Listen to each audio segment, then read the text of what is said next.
We are here for the big part. The important part is we're here to welcome Katie Crysdale to do a session for us. I know I'm super excited. Have you had the chance to attend many of Katie's or her pool aid sessions? I have not, and I have recently in the last couple of weeks kind of been viewing her Facebook page, and so many interesting things on there.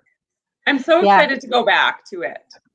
Yeah, absolutely. So, Katie, that's where, we met at some of the conferences when we were in Alberta, but definitely bonded over the whole webinar idea. I was telling the group earlier, you were the master who showed me Click Meeting and really taught Kevin and I so much about hosting this when we transitioned so quickly last year. So we always thank you for that. And we're excited to have you back this year doing another presentation.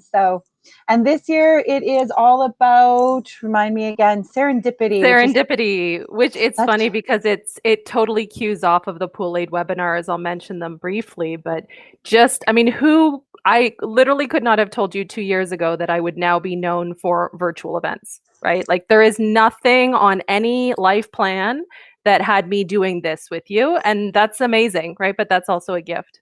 Yeah, absolutely. So we will scoot out of here and leave you to tell us all a little bit more about your journey.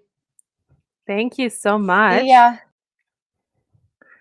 All right, everyone. I'm going to pop a link in the chat box to my slides. So if anybody is interested in grabbing the slides, those are up on our website. You can download those in a different window. Obviously, those of you who've paid for the recording access after this live session, you'll continue to have access to this recording. I believe it's 90 days after VSMAC, but I know there's a lot of us in aquatics that we want those slides, and that gives us kind of a sense of calm. So all of the slides are up on our website. You can download them as a PDF. I want to say a big thank you to Erin and Pam and Kevin and everybody on the VSMAC committee for inviting me to be here this year. I don't take any opportunity like this for granted, and I'm super excited to see all 225 of you today. That's a gift that, like I was saying, I could not have imagined that I'm doing this thing, right? We're all here, and it's one silver lining we can say about the pandemic is how our industry has progressed and grown in leaps and bounds in the last year, and the accessibility of virtual training. I know a lot of us are sick of virtual training. We want to get back in the pool. We want to get back with our people, but honestly, this is here to stay, I think, for the long term, and it's a huge benefit for me to be able to connect with all of you. I know I always ask this, and I'm genuinely always curious, but please pop your location in the chat box because it warms my heart to see where you're located in Canada, the US, anywhere around the world. Please do pop your location because I think that is a huge, huge gift about this type of event. So we've got about 50 minutes together, 45 minutes. I'm going to leave some time at the end for Q&A. Thank you so much to those of you entering your location into the chat box. I know a lot of you, I've met you in person, I've met you virtually, and I really look forward to that time in the future when we can connect in person in our great country or wherever that is, wherever you might be. So my session today is called Serendipity, Resilience, and Vision in Aquatics. And I was telling Erin earlier, I woke up this morning, I looked at my presentation that I'd prepared a few weeks ago, and I thought, shoot, are people going to get what I'm trying to say? So this is my first time delivering this topic, and I really hope that I can connect with you what my intention was in sharing some of my experiences, some of my learnings in a way that is productive and constructive to you. This session is very much focused on you as a person and filling up your bucket and providing you with resources to make the best of this situation that we've all been given in the last year. One of the things I want to mention right off the hop is the word resilience. I know it's a word that has been super overused in the last year, And I know a lot of us have a really, really low bucket right now. And that resilience piece is probably missing. That, that willingness to drive on, to keep going. I'm sure there's some of you in this conference that you're here because your bucket is very low. And I definitely feel that. And I hope that yesterday's sessions from John Napier's amazing video, right, that really had me laughing at 9 a.m. through our speakers today. I hope you can find a way to fill your bucket and keep going in this industry that we love, as difficult as the last year has been for a lot of us. So before we get started in the content, one of the things I want to ask you is I want you to try and niksen for the next 40 minutes.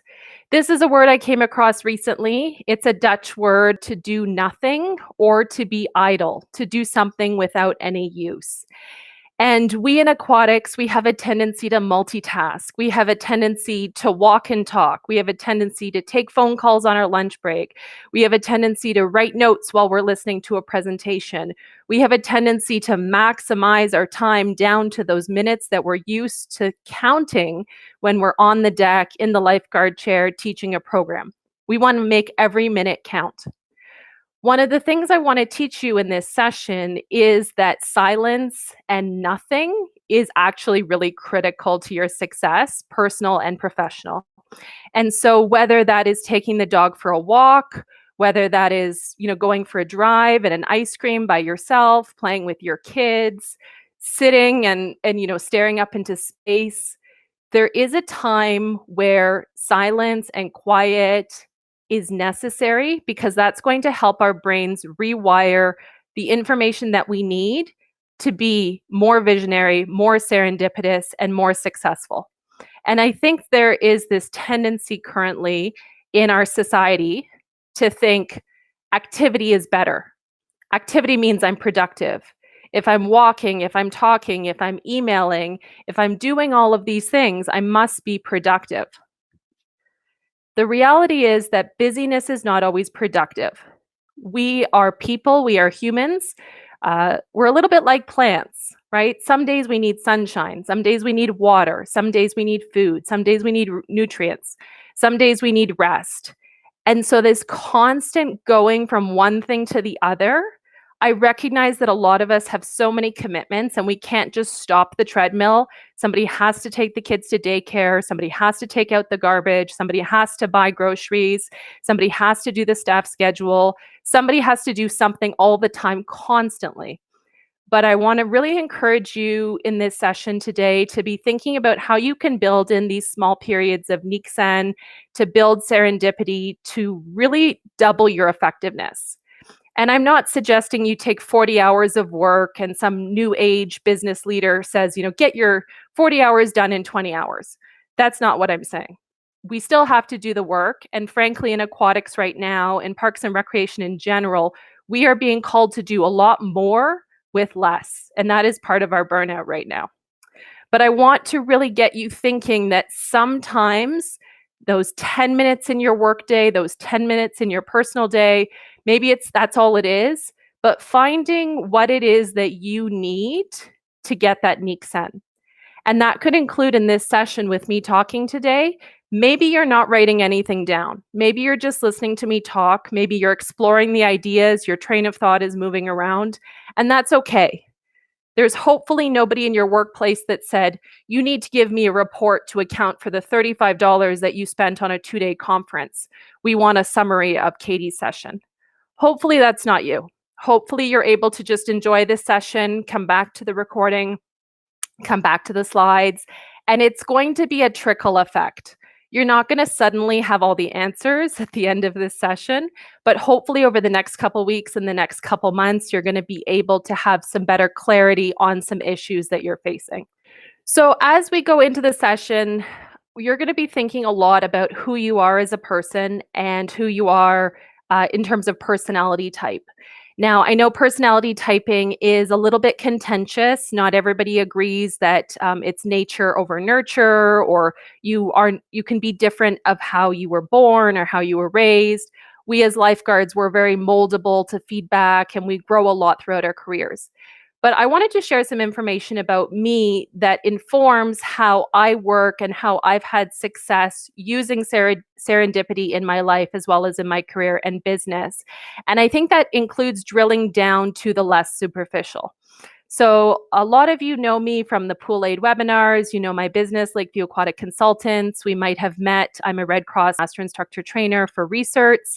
Many of you I have met, and you might know me through Instagram or Facebook or whatever medium that we've connected with in person, maybe back when that was still a thing. But when we're thinking about the session today, it is about you. And so I'm going to share about me, and then it's up to you to go out after and really think about who you are as a person, because your needs are unique. And I can tell you what works for me, but it might not work for you. There's many different personality types, and there's many different work styles and lifestyles, and how that works for you, optimizing that is part of building your success and your vision. So a couple of things that I like to identify are myself, Katie Crysdale. I'm a highly sensitive person, and it's not meant to sound as bad as it does. Other scientists call it a sensory processing sensitivity or an empath. But it basically just means, through the research of Dr. Elaine Aron or Dr. Judith Orloff, there's certain types of personalities that everything is extra to them. Loud noises, smells, fabrics, tastes, all of that is really strong for those of us that are empaths or highly sensitive people. And if anybody knows that they are also one of these, I would encourage you to pop it in the chat box, because they estimate that 10 to 15% of the population is either highly sensitive or an INFJ. So INFJ is a personality type. It's introvert, intuitive, feeling, and judging. And the first time I heard my personality type was back in high school as a, high school student. We did it as part of social and careers. It meant nothing to me. When I rediscovered it a few years ago as an aquatic manager, it changed my life in how I teach instructor candidates, how I work with junior staff, how I work with colleagues. This is a big one. If you put anything on a to-do list for your next in-service, have your staff do the 16personalities.com personality typing. Takes 5 minutes, and it's really interesting to map out your staff team and see the different categories and learn how people interact with each other. I, as a 33-something, right, I now know that I'm an introvert. I know how to work in different situations. But when I was younger, that was really, really hard. And I just thought I was weird. And I think a lot of you in aquatics know that we stretch outside of ourselves to grow and learn and do better. But this is an important piece of how we navigate our personal and professional lives, is recognizing who we are, the limitations, and how we need to work to optimize that. And then the last one is a little bit odd, and I'm a Sagittarius, which is a horoscope or zodiac sign. And you might be thinking, well, what, is Katie a little bit crazy? She's into horoscopes. Horoscopes are not just what's in the newspaper. Horoscopes were something that I understood are more serious to certain cultures. When I lived in Hong Kong and I had a roommate from mainland China, her mother was a very ardent Buddhist, and they looked a lot at different dates in the lunar calendar as auspicious or important for things like weddings or blessings. And I got to see in practice how somebody incorporated that into their life. And whether you would believe it or not, there is something to be said for looking at the signals that are going on in the world, how you're feeling today. Did you wake up on the good side of the bed? Did you wake up on the wrong side of the bed?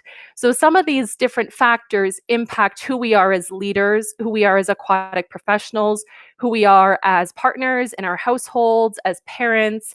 All of this shapes who we are. And I think it's important, we've seen in the last year with the pandemic, that the holistic wellness of a person is now at the forefront of our minds more so than ever before. We used to compartmentalize, well, how's Katie at the pool? Not how Katie is at home or at the gym or at the grocery store. Now we understand that that's not realistic. This is the person, fairly or not, in all aspects of life. One of the other things I like to always say is when I discovered HALT, it changed my life as well. And it's going to be a piece that we'll talk about. Sounds really silly to add, but this is something we do all the time with our staff and we should be doing with each other, right? So when I'm having a rough day, I always ask myself, am I hungry? Am I dehydrated? Am I angry at something? Am I angry at the world? Am I angry at COVID? Am I angry at, political circumstances? Am I lonely, right? Have I spent too much time behind my screen? Have I gotten out for a walk? Have I had enough sleep the night before? This is a really small thing that also is important to how successful you are day to day. And it's important that I mention this, not because I think people don't know how to feed themselves and get a good night rest. And we're all tired of hearing you should get 8 hours of sleep at night and you should drink, 3 liters of water per day. But I mention this because it's part of who I am as a human. And that if one of these things is off kilter, then there's a lot about my day and my work that's not always successful. And that can really have an impact on what I'm trying to achieve and what I'm trying to do. Okay, so take a step back with me for a second before we jump into the actual strategies for serendipity, vision, and resilience. I want you to remember a lifetime ago, maybe it was 15 months ago, depending on where you're located. Maybe it was yesterday if your province or area is more open with fewer COVID restrictions. But I want to remember why you love what you do, how you got started in aquatics. Probably for many of you, it was teaching swimming lessons or it was lifeguarding. So you get up in the lifeguard chair or you walk on the pool deck, you have your uniform on, the sun is shining or the pool's open. The customers are generally friendly. They're generally happy to be at the pool. They're generally excited to go through their day-to-day routine, their workout. And you as a lifeguard, you are prepared to respond. You've been trained as a lifeguard. You've worked as a lifeguard. You are equipped to deal with whatever happens. Whether that is Mrs. Smith slipping on the stairs that you've been reminding people to fix, whether that's Mr. Jones having a heart attack, whether that's a child running out of the change rooms and jumping into the pool, you are prepared to deal with anything. You may not know every single medical condition that could come up. You may not know every physical emergency that could happen in the pool, but you are mentally prepared and game for whatever the universe throws at you. And whether you've been lifeguarding for 2 years or 20 years, you're prepared, right? We know that we can't control everything that happens, but we've done the work, we've done the practice, we know how to scan, we know how to be intervening in different situations. We are ready. And frankly, as people, that makes us really, really diverse and versatile in our personal and our professional lives. So the big question that I've been mulling over for the last year, that this is something that I've been working on and that I've spun into this presentation, is how do we go from being prepared as lifeguards to deal with whatever we're given, to make the most of it, to know that our shift on the pool deck is outside of our control, that anything goes, anything could happen. And then how do we go into our office, into our cars, into our homes, and then we have these life plans for ourselves, and we expect them to be completely linear, right? We set these goals, and they're going to be different for each person, but maybe you set the goal of getting married and having children. Maybe you set the goal of moving to another country or getting a higher job, or, you set this goal and you have a very linear pathway. And then we have a disappointment when the reality of getting there isn't exactly what we expected, right? We take all these byways and things go wrong and things get piled on and delayed. And, we get disappointed because we had this expectation that things were going to be a certain way and they weren't. And what I want to share with you in the next few minutes is really how we can reframe our thinking, that sometimes we are too set on a certain narrative, and that if we zoom out a little bit and we think more broadly about feelings and how we want, the experience to be, that maybe we can find a different route to a better or the same outcome, right? And we won't be as disappointed in the process. So we've got 3 words. We're going to be looking at some different strategies. The first one is going to be serendipity. Then we're going to look at resilience, and then we're going to be looking at vision. Okay, so what is serendipity? Serendipity can be a number of different things. So for our purposes, I'm calling serendipity the effect by which one accidentally stumbles across something truly wonderful, especially while looking for something truly unrelated. So, how many times has something amazing happened? You left work early and you went a different route, and maybe you were able to stop and help with an emergency. Or maybe you went to a different grocery store and you ran into a friend that you hadn't seen for a while. Or maybe you decided to take a small risk, take a small chance, and leave yourself open to whatever. Whatever restaurant we go to tonight is fine, or whatever that meal is, let's order it. Why not try something different? How do you know that something different isn't ultimately going to be something better? How do you know that the certain thing that you wanted or the certain thing that you pictured was the best thing for you? So I want to give you an example of a problem. So when I think about serendipity in my career, there have been many opportunities where I've had a fork in the road, and I was open to seeing, are there other alternatives? Are there other possibilities? Is there only one way to do things? And I increasingly practice this now. It drives my husband crazy. He'll say, well, what are you going to do about this? I don't know. I'm going to wait a little bit and see. Maybe I wait a day. Maybe I wait a couple hours.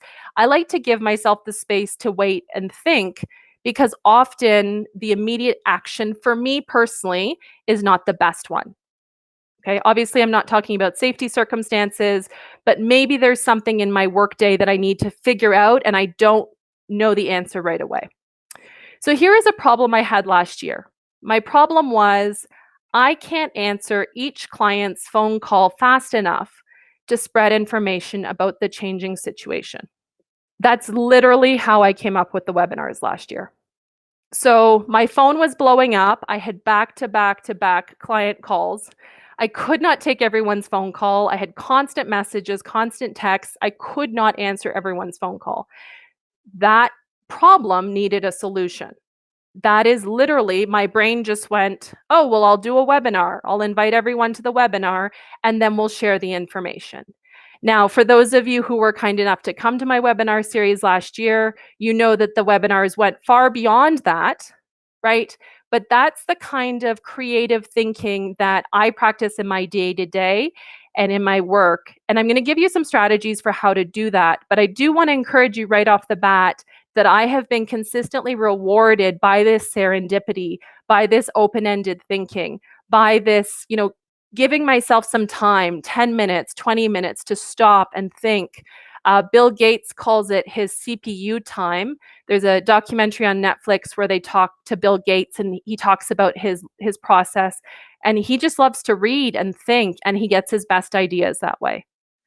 So for me in this particular situation with the webinars, right, I took a very small risk that maybe nobody would know what a webinar is. Maybe my clients wouldn't want to attend a webinar. They would be upset that there was no one-on-one contact or white glove service, right? I took a small risk and it turned out to be a pretty big reward for me and my business. But the same can be said for you, whether it's in your personal life or your professional career. You need to be more open to things that are out there that are possibly unrelated. Okay, so how are you actually going to do this, right? This is an important slide because I know a lot of you are thinking, okay, this is great. Katie's got this process. How did she get there? So here's those of you who want to write some notes. There's going to be a couple slides like this. So how can you cultivate serendipity? How are you going to get there? How are you going to practice it? And do keep in mind at the end of the PowerPoint, I do also have a resources page. So for those of you who are interested in seeing more sources and books, there's plenty of that coming for those of you who want that. So for me, cultivating serendipity has meant these couple of things. I only respond to what I see right in front of me, not what might happen, not if it could happen, only what are the factors I know to be true right now that I have to respond to. And that obviously in a safety situation makes it really easy. In a more general situation, you might need a little bit more information. I prepare for different situations. So think about in lifeguarding, when we train our guards in in-service or new candidates, we don't say, Mrs. Smith will have a spinal injury in the shallow end with 3 guards on a Sunday at 4 p.m. We tell them, and it drives them crazy. You got to be prepared. Whatever you get, use your skills, use your knowledge, make the best decision you can with the resources you have available. So whether it's in your personal life, your professional career, or any other sphere, prepare for different situations. Unless you are the 1% of the 1% of the 1%, you're never going to get exactly what you want in terms of conditions and circumstances. It's better to prepare, like an exam or like a job interview, prepare for different situations. Make connections in your brain, right? So take those silent periods, those reflective periods, or even those overnight periods. I get some of the best ideas right when I'm trying to fall asleep, or I wake up and my brain has worked on a problem for me. Scrapbook together unrelated ideas, right? Maybe you know somebody in a different industry, in a different job, a different friend, and they can help you with a problem that you are having in aquatics. We love our poolies, we love our aquatic staff, but sometimes we get too drilled down into just pool all the time. So it's important, again, to zoom out, ask for help, and look beyond just pools and recreation and aquatics. Try, especially for those of you control people, which is definitely me, try and have less of a plan. You can prepare, but try not to be exactly planning linearly. Trust your gut. This could be a whole other presentation. Listen to your gut, your lifeguard spidey senses. If something feels off, if somebody's having a bad day, if something seems funny, if it's too quiet, right? Follow that gut instinct. That is often 100% correct, whatever issue you're dealing with. Create your own success, right? So sometimes you don't get the big goal that you wanted. Sometimes you don't get the big prize. And you have to find your own success, whether that's incremental, progressive, alternative. Success is a snowball, and you're going to build that success. One of the things I can say, for example, with the webinars, right? Small idea just got bigger and bigger and bigger, and you have to be willing to keep pushing that snowball as it gets bigger, and it will. Humans like surprises, right? We are constantly surprised by small things, and they make us happy. Try and keep a positive attitude. Most aquatics people do. Most of us are very optimistic, glass half full, double down, try again. But a positive attitude goes a long way into bringing good things into your sphere and cultivating success. Ask a lot of open-ended questions. This drives my husband crazy. Well, why? No, I just want to understand why. I'm a kinesthetic learner. I want to do it. I want to try it. I want to understand why. And practice with those small decisions. Practice building that serendipity by either practicing building in some time to reflect, to think about it. Maybe you're taking small risks with small things that don't matter. Maybe it's a food order. Maybe it's a paint color. Maybe it's something small, but trying to get outside of your box and trying new things. Vision. Don't worry, you're not crazy. We're coming to resilience last, but vision is next. So here's the problem with vision. Most of us are adults, or all of us are adults. We've spent, 20, 30, 40, 50, 60 years on this earth. We're a little bit cynical. When we see success or when we see good things, we know that they weren't just handed over. We know that almost everything that someone does has required blood, sweat, tears, failure, financial resources, emotional resources, right? We know that success is not just what people see. The difficulty with that is that sometimes causes us to stop before we even get started. Here's what I mean by that. So in the beginner's mind, there's endless possibilities. So when you see kids, let's say they're trying something new, like riding a bicycle or jumping rope, and they're fearless. They don't know they can get hurt. They don't know what could go wrong. They don't know that they could be ashamed. They don't know that there could be public failure. And they just do it, right? And that's certainly something I've tried to do, because honestly, you just got to do it. Nobody's going to do it for you. You learn that very quickly when you're self-employed. Nobody's going to give you a handout. You better do it yourself or you're not going to pay your mortgage.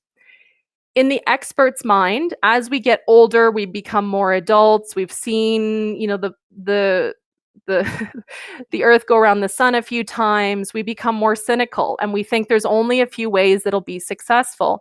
There's only a few ways to do something. And that changes our reality because we think, well, really there's not much choice. There's nothing I can do. There's a teeny narrow path.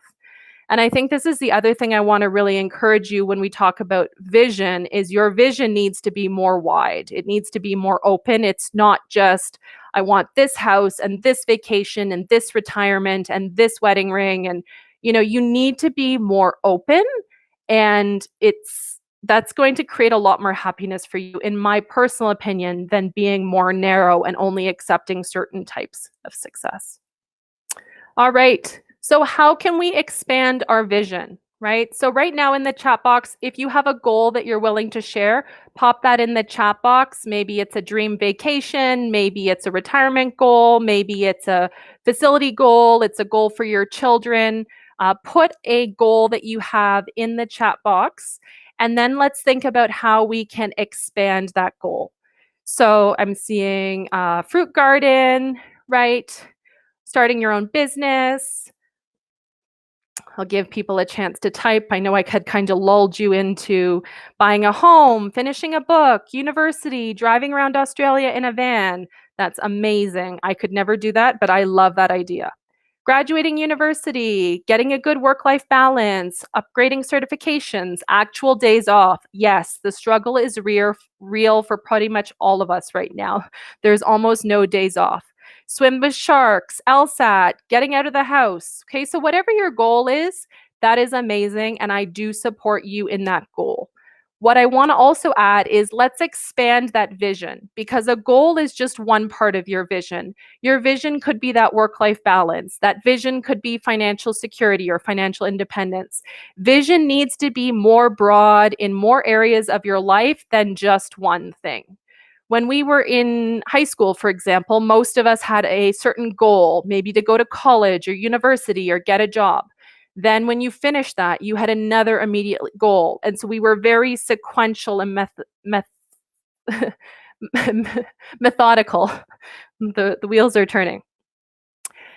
I want to go from a goal setting to vision setting. And believe me, I absolutely recognize it is 2021. We've spent 15 months in a pandemic.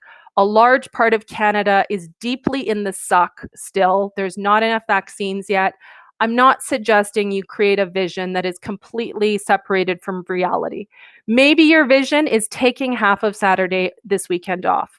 Maybe your vision is having your child unload the dishwasher, right? Break it down into small steps and let's think more flexible, less finite. Let's get more creative, right? So let's incubate on that goal and create more of a vision, allowing your subconscious to think, well, what are the feelings I want? What are the the consequences of that? What are the benefits of that? Less of a physical plan, but more of a general feeling or idea or general sense of what the goal is. Sometimes that can help. Sometimes that can be helped by thinking about choices in terms of either A or B, right? So I don't like my boss, so I want to find a new boss. I don't like working on weekends, so I want a job that's not on weekends. Sometimes when it's too open-ended, it can also be challenging to figure out exactly what we want. So maybe it's an A or B option. Letting go of expectations. This is a big one. Again, could be a whole other presentation, but our expectations for ourselves and what life should give us or that we should earn or that we should have, honestly, comparison is the thief of joy. And whatever you need to do to think of what's good for you or your family or your workplace, try and let go of expectations for what other people have or what other people have been given. Don't wait for the perfect moment, right? Many of you know this. I started my business several years ago because my husband had a stroke and we needed more money. I certainly did not want that to happen. I didn't wait. I just started. And that's often something I tell people. You will not be given the perfect circumstance, or if you are, it will be under terrible circumstances and you're going to be trading for something else that you could have had. Slow down to speed up. So spend some time processing that niksen, maybe 10 minutes a day, once a week, whatever you can do to spend more time thinking about goals and vision, right? Whether it's goals or vision, just try and think more generally. Again, feelings, or what do you want to achieve with your time on this earth? Redirect and adapt to new information. So midway through 2020, I threw out all of my personal and professional goals for the year, because the year was obviously a complete mulligan. And I would encourage us to keep doing this as the years progress. Many people set a 3-year plan, a 5-year plan, a when my kids go to university plan. You need to be checking in on yourself and your vision for life more frequently. Don't put it on the shelf and let it languish. Be open to new opportunities. Anytime I get an email or a phone call about something that I immediately think, oh, I don't want to do that, I don't reply. I sit on it for at least a day and I think to myself, is it because I'm tired? Is it because I'm lazy? Is it because it's too much work? Is there some value in this opportunity that I really should be trying? Right? As adults, we stop trying new things, and that's really to our detriment. Be prepared to respond decisively when opportunity presents itself, right? So this is a big one in aquatics. If there's an emergency, we're all in. Everything stops. We're dealing with the customer. We're dealing with the emergency situation, whether it's a fecal in the pool or whether it's a medical emergency or who knows what. Go all in on your life as well. Be prepared to take concrete action.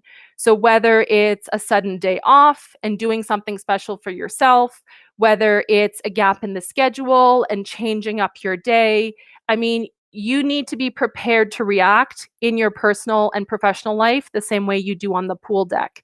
And as we get older and more set in our ways, yes, there is convenience to routine, but I will also tell you that that's kind of what dulls the senses, and what my life allows me to be re-inspired on the days when there is a change. Nothing worse than getting up at 7 a.m. and a client cancels an 8 a.m. meeting. Oh, well, I could be really upset. Let me figure out how can I adjust my day. Maybe I can make a fancy breakfast for once, or maybe I can zip out to Costco before there's a lineup, right? Try and be more spontaneous in the way you interpret that vision. Reframe it into feelings, not just steps, and don't discount things that appear unrelated.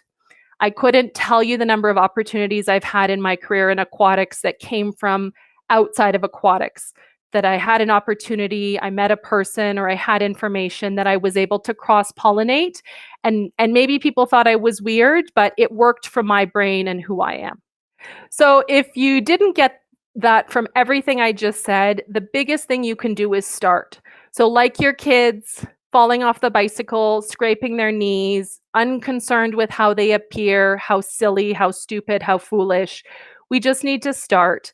I can tell you I've made so many mistakes personally, professionally, that, you know what, they still suck when I think about them, whether, there was financial implications or emotional implications. But you know what, we all learn from things that don't go well, sometimes more so from things that do go well. And this is a big thing in aquatics. We do after action reviews when things don't go well, right? The in-service, nobody knew how to do spinals, or with this medical situation, we forgot this piece of equipment. We're really good at that, but not in our personal or our careers, right? We don't look at mistakes and actually delve into them in a way that can help us move forward. And so that is part of it, as well as just a willingness to try. Just give it a try. I didn't know if a webinar series would make sense. I didn't know if anyone would come. I had to just start. I had to just try. And those of you that have goals that involve something, whether it's a van or a vacation or a business, just start small and try. I mean, nobody ever got penalized for trying. The last piece that we're going to look at is resilience, and then we'll have some questions.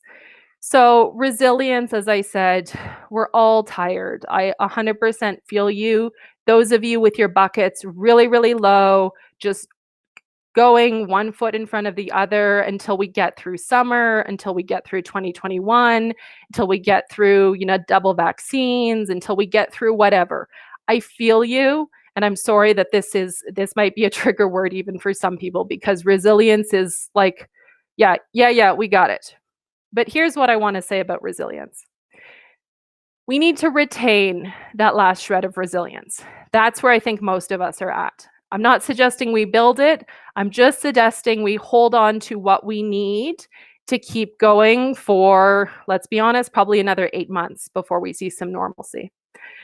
So you need to prioritize your individual needs to feed you. So that goes back to what I said in the beginning, who you are as a person, who you are in your day-to-day, what you need. So for me, as an introvert, I need quiet time in the morning. I need quiet time away from my spouse, or I need to go walk when I'm overwhelmed. I need to turn off my phone notifications, leave my phone at the opposite end of the room. I need regular hydration. I need to meet my step count, or I get cranky. That's me. You may be totally different. You may need to see people, talk to friends, walk your dog, go grocery shopping, do a yoga class in the middle of the day. But you need to feed you. That is the critical piece in the last stretch of this pandemic and in general for your personal and professional success. Okay. More doing and less thinking, right? Should I do this? What will happen if I don't do this? Just swallow the frog, do it, and get it done. It's not worth the mental anguish of thinking about something indefinitely. Practice doing. So doing the first thing on your to-do list in the morning, it should be the thing you least want to do. That is a muscle practice, a muscle memory, just starting to do it. That's going to get that dread, that out of your day. Just dispatch it right away. And honestly, there's a lot of grace given to getting something done early or on time or quickly, that even if you think it's a subpar product, I guarantee you it's not, and people will appreciate having it in their hands rather than hassling you and waiting for you to do it. Keep moving forward at any speed, even slowly. If you're burnt out, just show up. Just do what you can to get through the next couple weeks, the next couple months. I promise our industry eventually will look the way it was when you started. I can't promise when that's going to be. I mean, by my estimates, with a lot of our municipal budgets, we're looking at summer 2022 before anything is normal, but I would be happily proven wrong, right? So there's still a long way to go, and do what you need to do even slowly every day to keep putting one foot in front of the other. Remember to get up when you're down right away as best as you can, and try not to spend too much time planning, because planning is also a form of procrastination and it's wasting your time and energies. Small deposits every day are more important than big withdrawals. So Sully Sullenberger, the pilot who landed the plane on the Hudson, he talks about, doing the work every day a little bit, and then one day it all means something. Humans, we love a sense of control, but that limits our view. So try and hands off, try not to stress, try and go with the flow as you would on the pool deck. Try and keep a positive attitude. The world is not out to get you. And when in doubt, invert the problem completely to get a new perspective. Sometimes I get too stuck. If I flip the problem on its head, I better understand. And there's always going to be a way forward. You might have to sidestep, you might have to go around the corner, you might have to circle back, you might have to open a window, but retaining that resilience is trying new things. It's not just the most obvious thing in front of us that's always worked before.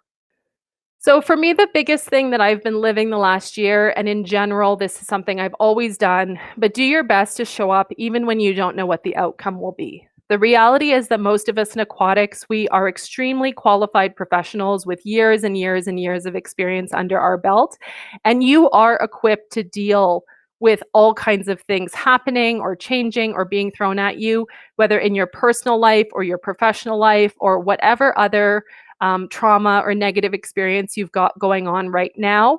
I'm not suggesting that anybody wishes these experiences, but you are a human who is resilient and able to deal with these things. So think back to that lifeguard, right? If you were on deck tomorrow, you would be prepared. You know your pool, you know the emergency procedures, you know your team, you know the equipment, you know the protocols. Try and take that same confidence into your personal and professional life. Yes, we've had a really, really terrible year. Yes, we don't know what's coming tomorrow, 6 weeks from now, 6 months from now.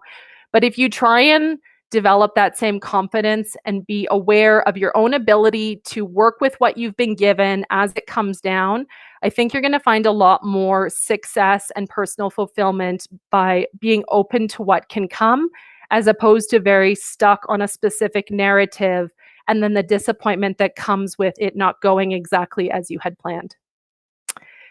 So that is basically what I have planned for today. I want to thank you so much for sticking with this session. It was a passion project of mine. I hope it made sense what I was trying to share. But essentially, serendipity should be a part of your life. Resilience is already a part of your life. And vision is a part of your life. But how can we tweak it in a way that is going to be more meaningful given our current circumstances? I'm going to put up some resources. Erin, I'll let you come on whenever you are ready, and we will take any questions or comments or chit chat that anybody has for today. A reminder, all of the slides are available in the link pinned in the chat box. Thanks, Katie. Awesome. Just start, just show up. I love that.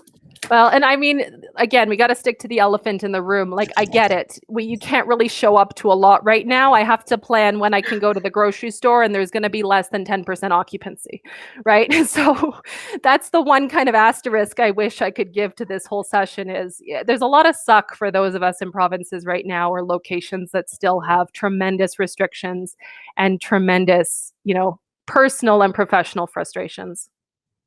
Yeah, I agree. And maybe it's not something Pam and I relate to quite so easily because we have been lucky enough to be open. So I get lots of information and stories through you and through Kevin, and it feels foreign in a way, especially where I am, because we have been pushing forward and we have been doing a lot.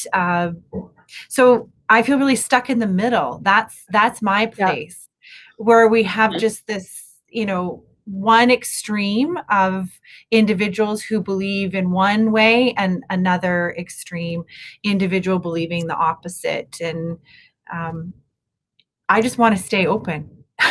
Yes. I completely feel for you. And it's just as bad for you guys, right? Because you are, you're empathetic to what a lot of us are feeling, and nobody has the same lived experience right now. And I think that's the most frustrating is we as an industry and humans in general, we have a cohesion to like, oh, we both watched the same TV show last night, or we both ate the same food. We can connect over that. And right now we're seeing a divergence in lived experience unlike anything that I have seen in my lifetime. And it's really hard. And I know certainly as somebody who works with clients in the US or different suppliers, I'm constantly having to not come across as a negative Nelly when people send me things and I will say, no, thank you. Respectfully, I will decline your invitation to fly to Florida for this event in 2 months, right? Because they're at a complete loss. Like they don't understand what's happening in Canada. And I've tried to keep it to just a couple posts on Instagram, but just really educating people that, we don't want to be, oh, woe is us here in Canada, but we are in a unique circumstance that we probably haven't experienced before where, we've fallen behind fairly or not. And that is on us, like on our consciousness for a lot of people. And it can be really traumatizing as well, just in general, everything that's going on in the world and how we absorb it. Yeah, such a true point. And you do a lot with social media. I know, Pam, you were saying that you were doing some research on the whole Lakeview Aquatic site. And how do you shield yourself when, that negativity comes? Or how do you deal with the individual where you say, I'm going to take this breath. That's the commitment I've made from me. Yeah. And then they get upset because you didn't respond fast enough. Yeah, social media is the best and the worst thing ever. And it's so interesting. I mean, I guess the thing I've stuck to, I've been really lucky, is I had an idea of who I am and what I wanted the brand to represent, thankfully, before COVID started. And so I had a really clear idea of how I wanted to live my values in terms of other businesses. My friend Alina in Saskatchewan, she owns a cheese store, and she's been very, very good for a number of years about really expressing her sentiments and what the business represents. And that's always been a model for me. And really just saying, yeah, you know what, if I get trolled on Instagram for being pro lockdown or for being pro vaccine, or you know what, honestly, I want to represent something, because just being this ebb and flow with, oh, you know, what's trendy today, like that's not going to work. That's not who I am. I'm pretty ethics driven, and yeah, people will troll you, people will block you, people will unfollow you, people will try and school you. You know, I've heard the, oh, you're too young to understand, blah, blah, blah, blah, blah. And you just have to take a step back and say, social media is a tool, and I'm communicating with the people who get me or get what I represent, and they matter too. So I can't step down just because somebody else doesn't like what I'm doing. There are people that I'm representing that do like what I'm doing, and it's important to them to also see that. It's not just the loudest. It is, you know, living your values, whatever those are, in some sort of meaningful way. Yeah, so important. Lots of discussion. One thing I'll add is I heard a really great concept this morning that I would encourage everyone to go out and research. I just heard it this morning, or Erin, like I was telling you, I would have thrown it into the presentation. So I just read this morning about the concept of moral injury. And it was talking specifically about the trauma that journalists initially felt in 2015, reporting on the refugee crisis in the Mediterranean that a lot of us are familiar with in aquatics, the drownings that have occurred, the fatal drownings with refugees fleeing from Africa and the Middle East to Europe in these dinghies. And this article was written in the magazine Foreign Policy, talking about how these journalists, they don't know what to do. They don't know whether to rescue someone. They don't know whether to take the photo that will end up on a newspaper. Like that, the concept of moral injury is how you are impacted when you see something that you disagree with, or that impacts you, you know, emotionally. And I think that concept is so relevant to what we've experienced in the last year. I think moral injury is what a lot of us have felt when we've been disappointed by people or institutions or just everything. Whatever side you're on, there's been probably a moral injury many of us have experienced in the last year. And I just wanted to share that term so you guys can Google it, because that was my light bulb this morning of like, how do I label this suck? Yeah, no, that's a really interesting term to move forward with, and like you said, do a bit more research on it for sure. The only question I can see is, how is planning not helpful? And then planning is procrastination? Oh, okay. Yeah, Crystal, I see your question. So I definitely think that planning is helpful. So what I mean by planning is procrastination is going to be, let's say, what the dry people do. So we in aquatics, we plan for, you know, lessons, we plan for foreseeable circumstances. The planning I'm thinking about is when a dry person says, you know, we're going to launch this product when we have 1,000 people on our email list, or we're going to paint the reception area when we've achieved this totally arbitrary thing that is hampering us from just getting on with it. And so I'm not suggesting, Crystal, that all planning is procrastination, but those other industries that are less, like we're on our feet a lot in aquatics, we respond to customers, we respond to a lot more factors, more in those office-y settings. I see a lot of people, they agonize over planning things that, you know what, honestly, the Pareto principle about spending too much time on something and it really not giving you a better result. Just get on with it, right? Sometimes it's better to make mistakes, course correct, improve, adjust, than to do nothing at all. That's kind of where my thinking was. Yeah, I agree. Give me a bigger deadline. I just wait longer. Yeah, or you know what? Or you just create heightened expectations, and then the deliverable is kind of as good as it would have been like 3 weeks ago. Like just send it over, right? You know, just get on with it, as opposed to planning. If you give yourself more time, you're probably not going to use it. Yeah. Yep. I agree. That's but awesome. Planning, especially for our operations people like you, Crystal, planning is important. I don't want you to throw out all planning. Yeah, I'll tell my supervisor you said so, Katie. No, and it's funny too, because right now with planning, I mean, it's so hard to plan because half the time you do have to throw it out with COVID, right? How many of you last summer you made summer plans and then council decided, nope, not opening the pool? Or how many of you decided spring leadership, nope, not opening the pool, right? So that some of that has been happening, which I think the good news is that we are a little bit less, not detail oriented, but we're not agonizing as much. We just kind of get it done, get it out the door, because we know it may not even stick. Yeah, it's a valid point. And part of that exhaustion, I think we're all feeling